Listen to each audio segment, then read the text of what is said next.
Climate change provided the answer, as admitted in a later Club of Rome document. This is the quote from page 115. In searching for a new enemy to unite us, we came up with the idea that pollution, the threat of global warming, water shortages, famine, and the like would fit the bill. All these dangers are caused by human intervention, and it is only through changed attitudes and behaviour that they can be overcome. The real enemy, then, is humanity itself. It really does look as though they are inventing climate change there. They just made it up out of thin air, literally. That nobody really looks at that book and say, well, there you go. This has nothing to do with science whatsoever. They just made it up. Interestingly, in 1988, Maurice Strong had been instrumental in establishing the IPCC, the mainly political entity which endorsed a thesis by a small group of scientists that industrial carbon dioxide was driving climate change, and the IPCC has been locked into that theory ever since. Maurice Strong's masterstroke came in 1992, when as Secretary-General of the UN's Earth Summit in Brazil, he saw 179 nations commit to a World Action Plan, Agenda 21. We have been the most successful species ever. We are now a species out of control. Nobody would question the need for a cleaner environment and the protection of nature, and Strong's legacy lives on through the Kyoto Protocol, the Paris Accord, the current Agenda 2030, and the worldwide push for carbon net zero. But there are questions on his motives and his connections. He was behind the first financial carbon market and a founding director of the World Economic Forum. Surely a conflict of interests with his involvement in the IPCC. A skeptic might ask why nearly all research grants in almost 40 years have gone on developing IPCC carbon dioxide theories, while anyone who raises questions is ridiculed, cancelled, or has their career stalled. Funding for someone who wants to determine the natural variability of the climate system as an explanation for what has happened is just not there. I mean, the government is very clear that they want a catastrophic story. There is no single science paper that proves conclusively that humans control all or most of the global climate. If there was, you wouldn't hear the last of it. Instead, we get this call to authority to the IPCC, the United Nations Panel on Climate Change. Many more scientists and academics are speaking out against the IPCC.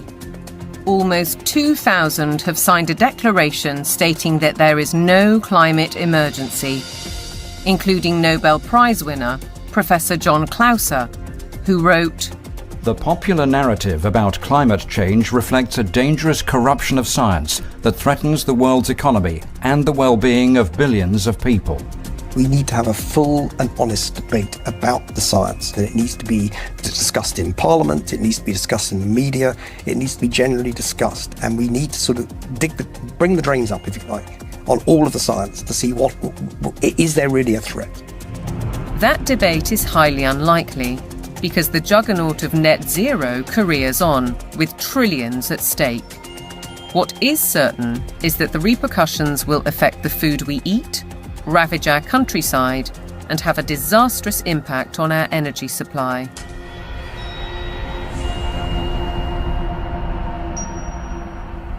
If you cannot set a credible course for net zero, with 2025 and 2030 targets covering all your operations, you should not be in business. Well, net zero is insanity. It's pure insanity. I mean, the idea that you can remove 85% of the world's energy, which comes from hydrocarbons, within less than 30 years and replace it with the sunbeams and the breezes. It shows a complete lack of economics, societal effect. It shows a simple lack of the progress that we've made over 300 years. Nevertheless, net zero is enshrined in UK law, with the government passing the Climate Change Act in 2008. A 100% reduction in emissions by 2050 from 1990 levels was included later in a strategy document.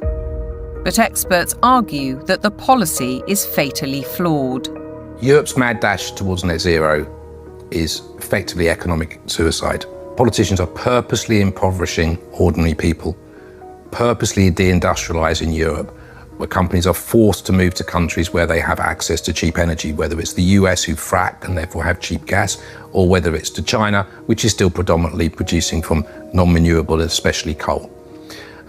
It is literal economic suicide. China continues to open new coal-fired power stations to drive the factories that manufacture wind turbines and solar panels, which are then sold to the West. As a result, China emits almost 30% of global greenhouse gases, while the UK is responsible for less than 1%. In essence, carbon emissions are merely transferred to another part of the planet, and while China gets richer, UK households face a bleak and expensive future. What it will effectively do is price ordinary people out of having access to electricity at a time they want, and a price they can afford. The core problem is that neither the infrastructure nor the technology exist to provide a constant supply of electricity. The proportion of time that solar actually generates electricity is actually 9% in the UK. That means that for 90% of the time, solar doesn't generate the average amount of electricity that its capacity can generate.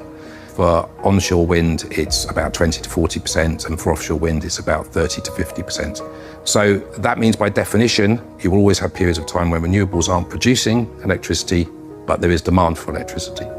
As we'll hear, the net result is that supply will be rationed. Reality, though, seems not to concern the activists.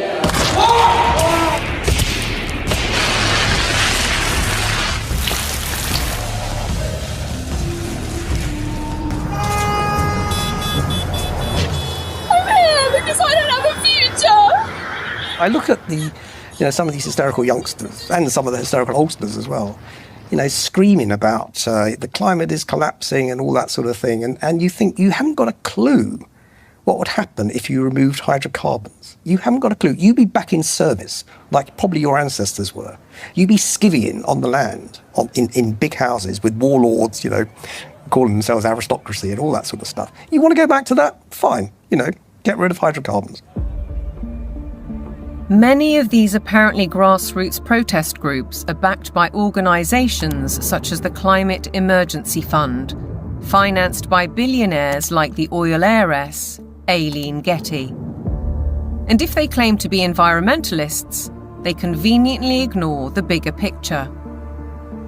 Thousands of wind turbines are disrupting coastal waters, changing habitats, affecting marine life, and killing seabirds.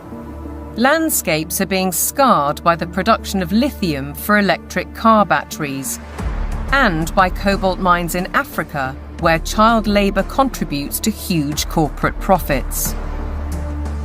How does the loss of thousands of square miles of farmland to vast solar parks meet the UN's biodiversity goal?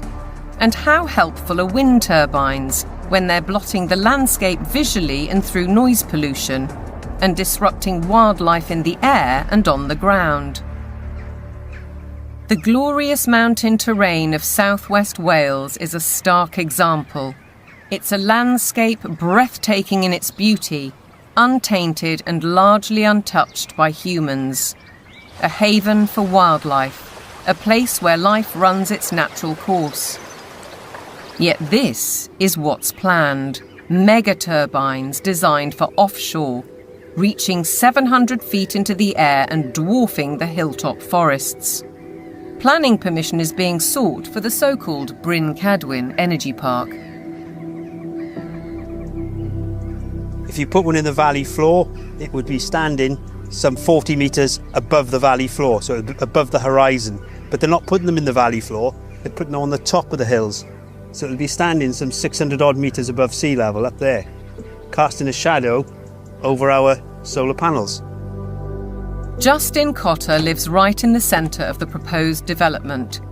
He's fighting to preserve the countryside he loves. And across the mountain, Jason and Josie Barker are equally aggrieved. It feels very much like it's exploitation, using the climate crisis narrative as its supporting evidence. So it feels like it's being abused in a tremendous way, and there's going to be a lot of destruction done in the name of doing good, which really just seems utterly backwards. And if we really want to protect nature, then some of the best way of doing that would be to leave it well alone, especially in the wilder places, and let it flourish. We certainly found that being here. The more we've lived here, the more we've worked with it and encouraged it, the more it's come back. All of those spruce trees on top there, they will have to go to make way for turbines. All of that. All of this spruce will be gone. To build a 230-metre turbine in that location, it's going to take some crane to lift the 240-tonne nacelle onto the top of the tower, some 180 metres up. So they'd have to stabilise all the ground for the crane, stabilise the ground for the actual turbine, put in a concrete plug basically in the ground of some 1,000 tonne of steel, 4,000 tonne of concrete, just as a base. They'll need to be lit. It'll take away the dark skies. It's totally devastating. It would just be catastrophic damage and destruction. The roadways up through these valleys, they're Welsh valleys, they're all twists and turns. They're going to have to straighten out the valleys. Where you've got steep hills, they're going to have to level out those hills. There's a 200-metre drop into the actual valley itself. So they're going to have to create gradients that machinery carrying 400-tonne loads can actually traverse and get up. The locals argue that there are much better ways of creating clean energy, such as solar panels on industrial sites. Areas of natural beauty should be respected. This is about preserving and protecting this sacred land. We need to speak up and protect the environment. It's just a tremendous amount of damage in the name of saving the planet. It does make you ask the question of what is it we're actually saving if we're paving it over. It doesn't make any sense at all in my head.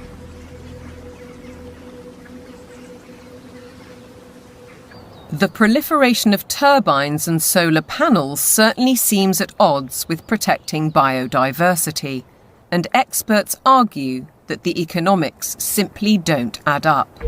If we are going to go on to full net zero, we not only have to change our electrical system, but we have to change the other 66% or more of the rest of our energy needs as well. So we need to triple the amount of renewables just to cover our present electricity generation.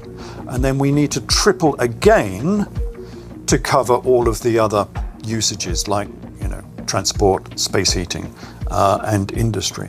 So it's almost a tenfold increase in the amount of renewable energy that we're producing. Ralph Ellis has analysed 3 government reports and says all have grossly underestimated costs. 2 of the reports ignore the need for that crucial backup when the wind doesn't blow and the sun doesn't shine. At present, this is the only such site, Dinorwig in Wales. But going by the government's own figures, Ellis says the equivalent of 2,000 Dinorwigs would be required. The overall cost would run into trillions of pounds. It's an energy fantasy because none of this has been thought through. Battery plants are one alternative to back up the national grid, like this one already constructed in Australia. But again, they offer limited supply. We're facing a situation where, if fossil fuels are eliminated, it will be impossible to maintain a constant supply of electricity. You can't instantly put on new supply, so what you have to do is control demand. And to be honest, they're quite open with this. If you look at the National Grid's latest paper on this, they talk about demand management. And the system is, electricity will only be available at a price you can afford when the wind is blowing and when the sun is shining. And when the wind isn't blowing and the sun isn't shining and the 1 or 2 hours of battery storage have been used up, the way they will reduce demand is by simply increasing the price of electricity so that demand falls to the available level of supply. Part of the control that the government has, or part of the means by which it can manage the demand, is through the use of smart meters.